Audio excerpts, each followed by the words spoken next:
Philosophical theories. Imam al-Ghazali once wrote in one of his works, "Allah the Almighty has placed within the human being, despite their small physical size, wonders that nearly equal the marvels of the entire universe in their description. Humans are the only beings endowed with reason and intuition, a form of inner vision that stems from the self or the soul, allowing them to comprehend nature and the universe around them. Many of the secrets of the metaphysical world are unveiled to the human self, perceived through a cognitive mechanism that neither scientists nor philosophers, with all their objective knowledge, have been able to fully explain. These are intrinsic attributes beyond the scope of science." Philosophy. Throughout history, throughout the centuries, philosophy has tread a path seeking to render the universe comprehensible and to find an explanation for its existence that frees it from chaos and randomness, especially during times when humans felt lost, unsure of which direction to take amidst the bankruptcy of rigid scientific and religious dogmas.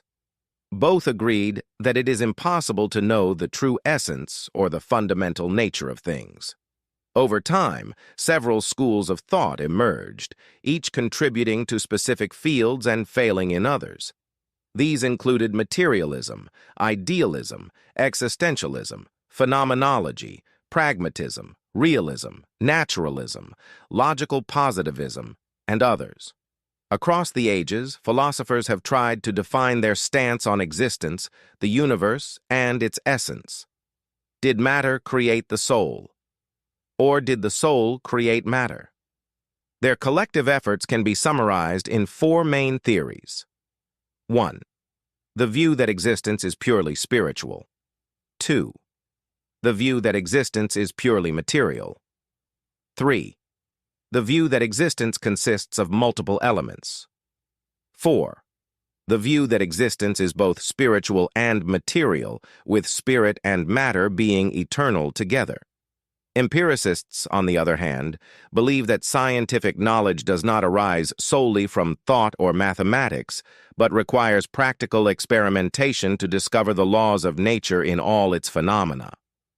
Examining philosophers of scientific methodology across various times, we find that most of them have charted paths of sound reasoning for people and worked to eliminate falsehood and its sources so that truth may prevail, regardless of their comprehensive view of creation and the Creator. Idealist philosophy has always resonated more with believers in Allah's existence, and those who uphold the dignity and significance of humans in the universe is more widespread than materialist scientific philosophy, because it emphasizes the spirit or the mind as fundamental to the universe and humanity in particular. It affirms a divine spirit that encompasses all things with knowledge, making everything a conceived idea. Idealists reject the notion of humanity being merely a body without a mind.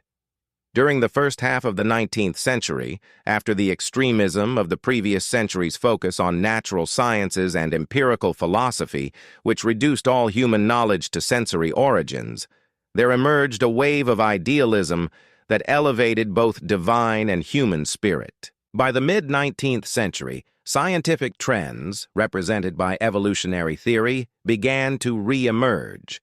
This necessitated a resurgence of idealist philosophy to reassert both divine and human spirit, as it had done before. This time, however, the movement was led by professional philosophers such as Bradley and Greene in England and Bohn and Royce in the United States. Idealist philosophy. Idealists believe that each individual is not an isolated entity, but rather a representative of the absolute spirit. They assert that Allah enters into each individual through a unique gateway, and that inspiration, much like revelation, descends upon a pious individual during artistic creation and intellectual innovation. Nothing originates solely from us. Everything is from Allah.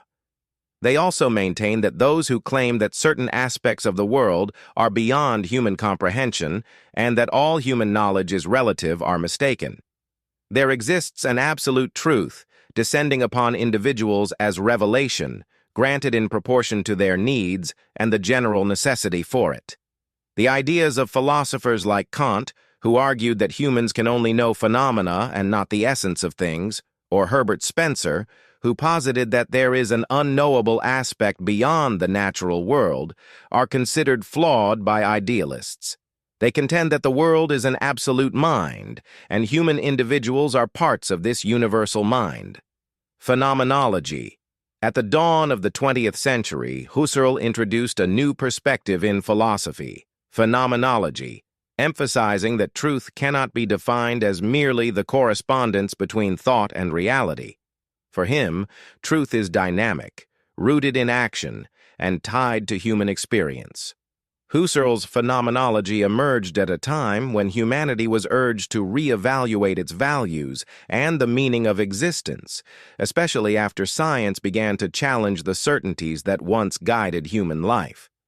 According to Husserl, there is no truth independent of humanity.